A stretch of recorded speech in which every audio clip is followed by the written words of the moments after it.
Comme nous l'avons constaté dans la vidéo Déterminer les tâches pour réaliser un travail scolaire en équipe, des dizaines de tâches doivent être réalisées pour rédiger un travail scolaire en équipe. L'équipe doit maintenant répartir le travail entre ses membres. Voyons comment l'équipe de Julie a fait le travail de répartition. Bonjour, je vous présente Elisabeth, Paul et Michel. Nous avons fait ce travail lors d'une réunion d'équipe en suivant les consignes de notre enseignant. L'équipe doit d'abord cerner des difficultés éventuelles à surmonter et la quantité d'efforts à consentir aux tâches spécifiques pour la réalisation de chaque étape clé du travail scolaire. Cette démarche doit tenir compte des forces et des faiblesses des membres de l'équipe. Elle doit également répartir les tâches de façon équitable en tenant compte des tâches déjà assumées. Aucun membre de l'équipe n'aime faire la recherche en bibliothèque. Il préfère plutôt chercher sur Internet. Toutefois, notre enseignant nous a donné des références à trouver à la bibliothèque. Il est convenu que Michel rencontre la bibliothécaire pour l'aider dans sa recherche. Il prendra des notes pour expliquer comment faire aux autres membres. Prendre des notes en réunion n'est pas notre fort. Nous convenons que cette tâche sera réalisée chacun notre tour et qu'à la fin de chaque réunion, nous ferons une synthèse des actions à réaliser entre chaque rencontre. Elisabeth et Michel trouvent exigeant de faire des fiches documentaires. Ils préfèrent rédiger le travail proprement dit à partir des notes des autres membres de l'équipe. Enfin, Paul a des problèmes avec son français, mais il est bon dans la mise en forme. L'équipe doit ensuite répartir de façon équitable les tâches entre membres de l'équipe en fonction des intérêts, des ressources et des compétences particulières de chacun. L'équipe s'est réunie à 2 reprises pour choisir le sujet de travail, établir les tâches et l'échéancier. Michel s'est proposé pour faire la recherche documentaire avec moi. Je me propose de faire en plus les fiches documentaires et la mise en forme du texte.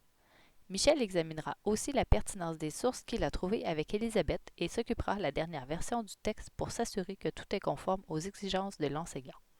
Julie se propose pour rédiger le brouillon du travail et Paul prendra le relais pour le texte préliminaire. Quant à la correction des fautes, je travaillerai avec Paul pour réviser le français. J'ai quelques trucs à lui donner pour améliorer son français.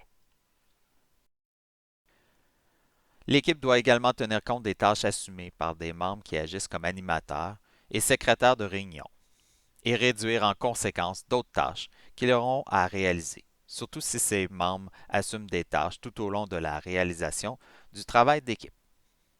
L'équipe est d'accord pour qu'Elisabeth anime les réunions et les 3 autres feront tour à tour le compte-rendu. L'équipe doit ajuster en cours de route la responsabilité des tâches, étant donné qu'il est quelquefois difficile de diviser parfaitement le travail au début. L'équipe s'est donné 10 minutes à chaque réunion pour revenir sur le travail réalisé et réajuster les tâches au besoin. Il faut d'abord attribuer à un ou plusieurs membres de l'équipe les tâches de l'organisation, de l'animation et du suivi des rencontres. Mais quelles sont ces tâches? L'équipe fixe des dates de séances de travail. Elle répartit aussi les responsabilités entre l'animateur, le ou la secrétaire et les membres de l'équipe. Elle décide également si les rôles d'animateur et de secrétaire sont dévolus à un membre de l'équipe ou pris en charge à tour de rôle par chaque membre de l'équipe. L'animateur ou l'animatrice est appelé à animer les rencontres en établissant les ordres du jour et en faisant respecter les règles pour favoriser le fonctionnement et l'efficacité de l'équipe de travail et maintenir un climat de communication sain. Là où le secrétaire de réunion fait des réservations pour la tenue des rencontres, prendre des présences pendant la réunion et rédiger le compte-rendu de chaque rencontre. Enfin, elle fait circuler l'information et les documents dans le groupe. Comme Elisabeth animera les réunions et que Paul et Michel ne supplient d'agir en tant que secrétaire, je ne peux qu'accepter à condition que certaines tâches en lien avec le travail scolaire soient assumées par d'autres. Un bon travail d'équipe exige une alternance de travail collectif et un travail individuel. Examinons comment cette alternance a lieu à chaque étape clé avec l'équipe de Julie. Tout d'abord, l'équipe s'est réunie pour cerner le sujet du travail sous la forme d'un plan provisoire.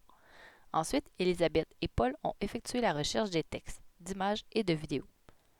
Une fois la recherche documentaire réalisée, un retour en équipe nous a permis de répartir les documents trouvés afin de valider sur le plan de la pertinence et de la fiabilité. Michel et moi avons fait le travail de validation et rédigé les fiches bibliographiques.